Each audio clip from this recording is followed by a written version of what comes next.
আমি তো দীর্ঘ সময় ধরে বিতর্কের চর্চা করেছি বাংলাদেশে। আমার মনে হচ্ছিল যে আমি একটা চমৎকার বিতর্ক দেখছি এবং একটু পরে আমাকে নাম্বার দিতে হবে।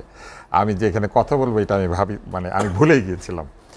প্রথম বিষয় হচ্ছে এই নির্বাচন কমিশন গঠন করেছে সরকার, আর সেই সরকার নিজেই বলেছে যে এই সরকারের নিয়োগকর্তা হচ্ছে ছাত্ররা, আর সেই ছাত্রদের প্রধানতম দলটি হচ্ছে এনসিপি।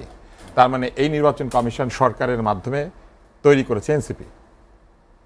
এখন সেই এনসিপি এখন বলছে এই নির্বাচন কমিশন আমরা মানি না। কেন? একটা সিদ্ধান্ত তাদের পছন্দ হয় নাই, যে ইশরাকের এই মামলায় তারা অ্যাপিল করে নাই।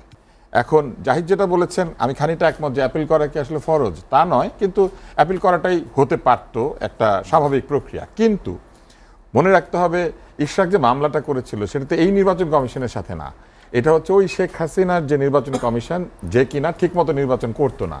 আর এখন যে নির্বাচন কমিশন আছে সেটা তো এই সরকারের নিয়োজিত কমিশন। ফলে এই কমিশন চিন্তা করেছে যে যারা বিপ্লব করেছে, যারা আন্দোলন করেছে, সেরকম একজন যদি মেয়র হয়ে আসে আমাদের বাধা দেওয়ার কি আছে? তারা বাধা দেয় নাই। ঠিক একই কারণে যারা বিপ্লব করেছে, আন্দোলন করেছে, তারা যেমন সরকারের মধ্যে আছে, কেউ তো তাদেরকে না করে নাই।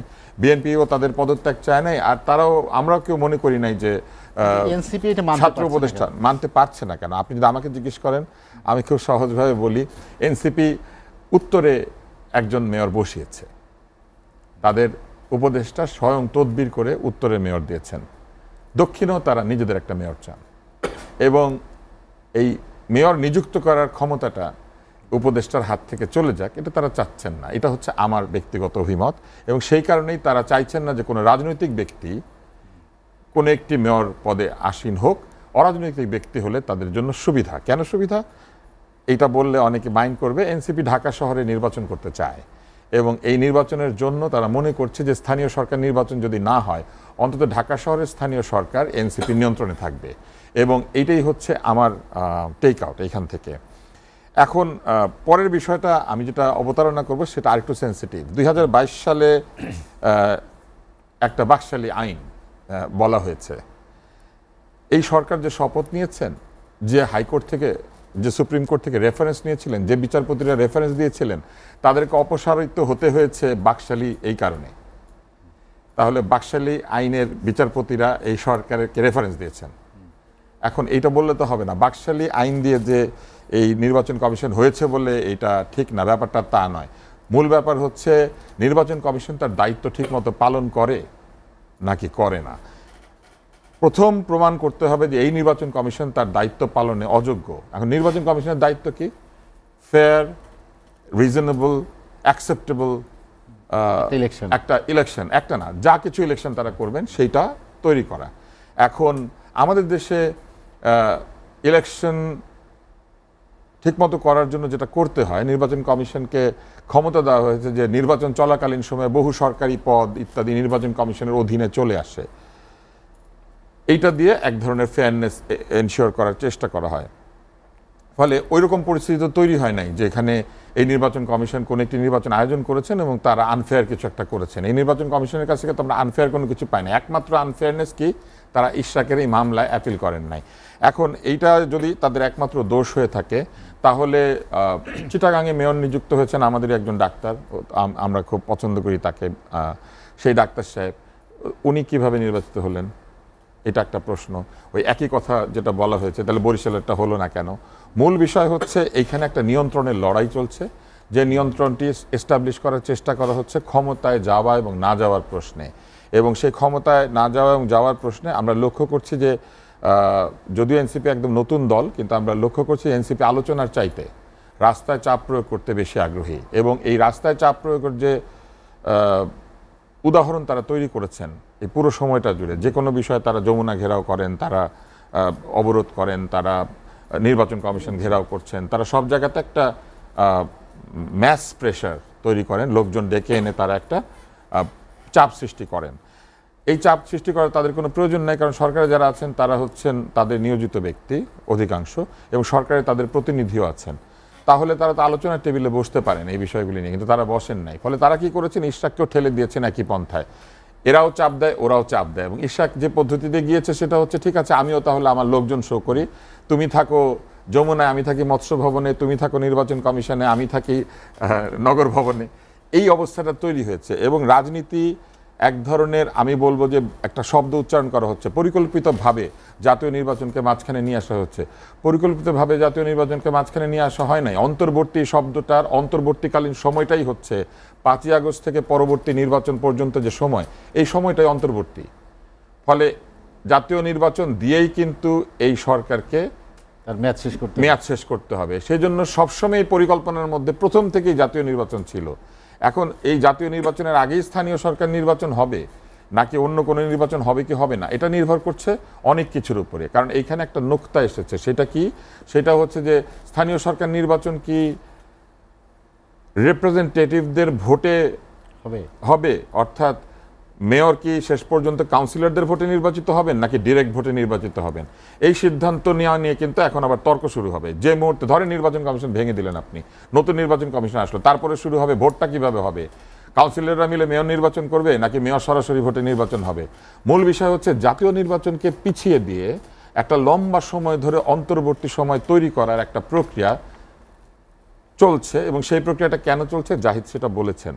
আমি এই ব্যাপারে জাহিদের সাথে একমত, কারণ নির্বাচন দেরিতে হলে এনসিপি মনে করছে তাদের দলকে সংগঠিত করা অনেক সহজ, আর বিএনপি যেহেতু একটা পুরনো দল, বিএনপি মনে করছে আমরা যে কোনো সময় নির্বাচনের জন্য প্রস্তুত। এবং এটা শুধু বিএনপি বলে না, অধিকাংশ রাজনৈতিক দলই কিন্তু নির্বাচনের জন্য প্রস্তুত, কারণ তারা আগে থেকে রাজনীতি করে আসছেন। কারো কারো বয়স 50 বছর, কারো 40 বছর, কারো 30 বছর। কমিউনিস্টদের বয়স তো ভারতবর্ষের মানে শাসনের সময়, ব্রিটিশদের সময় থেকে কমিউনিস্টরা রাজনীতি করেন এখানে। ফলে এখন যে পরিস্থিতিটা তৈরি হয়েছে এটা মূলত নির্বাচন পিছিয়ে দেওয়ার একটা চেষ্টা। এবং জাতীয় নির্বাচন যেহেতু ডিসেম্বর থেকে জুনের মধ্যে হবে বলে বলা হয়েছে, কিন্তু যে মুহূর্তে নির্বাচন কমিশন ভেঙে দেওয়া হবে, আবার সার্চ কমিটি হবে, নতুন নির্বাচন কমিশনের লোকজন খোঁজা হবে, তারপরে তারা আসলে তাদের বিভিন্ন ব্যাকগ্রাউন্ড ডাটা খোঁজা হবে, তারপরে বায়োডাটা খুঁজে বের করা হবে কে কার দোসর ছিল, কার দোসরের শ্যালক, কার শ্যালকের দুলাভাই কি, তারপরে এগুলা করে ডিলি ডালিং শুরু হবে। এবং সেই ডিলি ডালিংয়ের মধ্যে দিয়ে এরপরে শুরু হবে হচ্ছে যে এই নির্বাচন কোন পদ্ধতিতে হবে। এনসিপির সভাপতি বলেছেন যে তারা জাতীয় নির্বাচনের সাথে সাথে গণপরিষদও চান। এখন আপনি নিশ্চয়ই বুঝতে পারছেন যে অনেকগুলি ক্যারাম বোর্ডের মতো 9টা গুটি আছে, 9টা গুটি ছেড়ে দেওয়া হয়েছে। লাল স্ট্রাইকটা হচ্ছে লাল গুটিটা হচ্ছে নির্বাচন, আর বাকিগুলি হচ্ছে স্থানীয় সরকার নির্বাচন, মেয়র নিয়োগ হবে নাকি, গণপরিষদ হবে কিনা, সংবিধান নতুন করে লেখা হলে কিভাবে লেখা হবে, এই নির্বাচন কমিশন মানি নাকি মানি না। কিন্তু যদি এই সরকার, আমার এন্ড লাইন হচ্ছে, 5 লাইন হচ্ছে, এই সরকার ছাত্রদের নিয়োজিত, এই সরকার নির্বাচন কমিশনকে নিয়োগ দিয়েছেন, ফলে পরোক্ষভাবে এই নির্বাচন কমিশন যেটা তৈরি হয়েছে যদি খারাপ হয়ে থাকে তাহলে এটার দায় দায়িত্ব ছাত্রদেরও আছে একটা খারাপ নির্বাচন কমিশন বানানোর। এবং যদি একটা সাধারণ নির্বাচন কমিশন তৈরি করতে গিয়ে তারা শেখ হাসিনার মতো নির্বাচন কমিশন বানিয়ে ফেলে থাকেন, তাহলে ভবিষ্যতে তারা এরকম আরও শেখ হাসিনার মতো কাজকর্ম করবেন। আগের যে তত্ত্বাবধায়ক সরকারগুলি যখন আমরা পেয়েছিলাম, তারা কি সব পুলিশকে ছাঁটাই করে দিয়েছিল? দেয় নাই তো। সব লোকজনকে বিদায় করে দিয়েছিল চাকরি থেকে? দেয় নাই তো।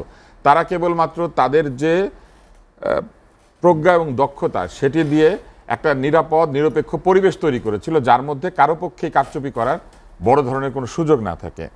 গণ অভ্যুত্থান বারবার হয় নাই, বাংলাদেশে গণ অভ্যুত্থান কয়েকবার হয়েছে, যার মধ্যে একটা হচ্ছে 90 সালের অভ্যুত্থান। যে কোনো অভ্যুত্থানেরই পূর্ব নজির আসলে খুঁজতে গেলে এটা হবে না। যদি কেউ বলে যে এরকম অভ্যুত্থান আগে কখনো হয় নাই, একই রকম অভ্যুত্থান 90 সালে হয়েছিল। আমরা এরশাদের মতো 9 বছরের একটা স্বৈরাচারকে, আমি তখন ছাত্রনেতা, আমরা সবাই মিলে হটিয়ে দিয়েছিলাম। কিন্তু তখন এই ছাত্রনেতারা রাজনৈতিক ব্যানারে আন্দোলন করেছিলেন, কেননা তখন এইরকম রাজনীতিবিহীন ছাত্র সংগঠন বা ছাত্রদের সংগঠিত হওয়ার কোনো সুযোগ ছিল না। কিন্তু এই আন্দোলনে যারা অংশ নিয়েছিলেন এমন বহু মানুষ তো রাজনৈতিক দলের সদস্যই ছিলেন। আমি এনসিপির 2জন গুরুত্বপূর্ণ সদস্যের কথা বলতে চাই, সার্জিস এবং হাসনাত। তারা কোন দলে রাজনীতি করতেন? 2 মাস আগে তারা কোন দলে ছিলেন? 3 মাস আগে তারা কোন দলে ছিলেন? শেখ হাসিনা তখন কি ভালো ছিলেন? এই প্রশ্ন তো আমি করতে চাই না, কিন্তু ছিলেন তো। তার মানে রাজনৈতিক ব্যক্তিরাও এই আন্দোলনে যোগ দিয়েছিলেন। এমনকি শেখ হাসিনার পক্ষে যারা রাজনীতি করেছিলেন, সেটা লুকিয়ে হোক, লুকিয়ে থাকার কারণে হোক, কিংবা কৌশলগত কারণে হোক, যে কোনো কারণে হোক না কেন, তারাও তো এইখানে অংশ নিয়েছেন। তার মানে রাজনৈতিক অংশগ্রহণ এইখানে ছিল। এবং এই কোটা আন্দোলনের শুরু কিন্তু হয়েছিল ওই ডাকসু, নূরের নির্বাচন, তারপরে কোটার একটা কমিটি, তারপরে সেই কোটা নিয়ে আন্দোলন। এটা কিন্তু আজকের আন্দোলন না। বারবার বলা হচ্ছে এটা 36 দিনের আন্দোলন। না তো, এই কোটা বিষয়ক আন্দোলন তো 36 দিনের আন্দোলন না, এটা তো 2018 সালের আন্দোলন। এবং এই আন্দোলন যখন চলছে, আগের কোটা আন্দোলনে মামলা খাওয়া ছেলেপেলেরা তারা তখনও কোর্টে যাচ্ছে হাজিরা দিতে, এরকম অবস্থায় তারা এই আন্দোলনে অংশ নিয়েছে। যখন যারা ছাত্র ছিল তারা এখন ছাত্র নাই, তারপরেও তারা ওই কোটা আন্দোলনের মামলার মধ্যে এখন আছে, সেই অবস্থায় তারা এই আন্দোলনে অংশ নিয়েছে। ফলে রাজনীতিহীন অভ্যুত্থান হয়েছে এটা ভাবাটা ঠিক না। যেটি তাজনুল ভাই বললেন যে 36 না আসলে হয়তো 16 বছর চলতে থাকে না, 36 না আসলে 16 বছর চলতো। আমি যদি বলি যে ওই 90 সালের অভ্যুত্থানে আমরা শেষের 2 মাস যে আন্দোলন করেছিলাম, ওই 2 মাস না আসলে 9 বছর চলতো, এইটা আসলে কোনো বিষয় না। এই জন্য যে কোনো আন্দোলন, যদি আন্দোলন বিপ্লবের ইতিহাস আমরা পড়ি তাহলে দেখব যে কোনো আন্দোলনের একটা ক্রমাগত প্রক্রিয়ার মধ্যে দিয়ে তার পিকে পৌঁছায়, এবং এর মধ্যে বহুবার এটা পিকে যায় বলে আমরা মনে করি, কিন্তু পিকে থাকে না, ভেঙে যায়, সেটাকে লণ্ডভণ্ড করে দেয় স্বৈরাচারী শাসকেরা, নানান ধরনের কৌশল অবলম্বন করে, কাউকে বিদেশে পাঠিয়ে দেয়, কাউকে ধরে আটকে রাখে, কাউকে গুম করে, তাই না? এইগুলো হয়, এবং এর মধ্যে দিয়ে অনেক মানুষের ত্যাগ স্বীকারের মধ্যে দিয়ে এই 36 দিনে এসে আমরা পৌঁছেছিলাম। এই 36 দিনের পেছনে কি গুম এবং অন্তর্ধানের শিকার হয়ে যাওয়া লোকগুলি নাই? তাদের পরিবার পরিজনের কোনো ত্যাগ নাই? এটার পেছনে যারা দীর্ঘদিন জেলে পচে মরেছেন তাদের কোনো ত্যাগ নাই? যে লুৎফুজ্জামান বাবর বের হয়ে আসাতে তাজনবা খুশি হয়েছে, যে খালেদা জিয়া মুক্তি পাওয়াতে তাজনবা খুশি হয়েছে, তাদের এই 36 দিনের পিছনে কোনো অবদান নাই? তাদের এই জেল খাটার কোনো মূল্য নাই?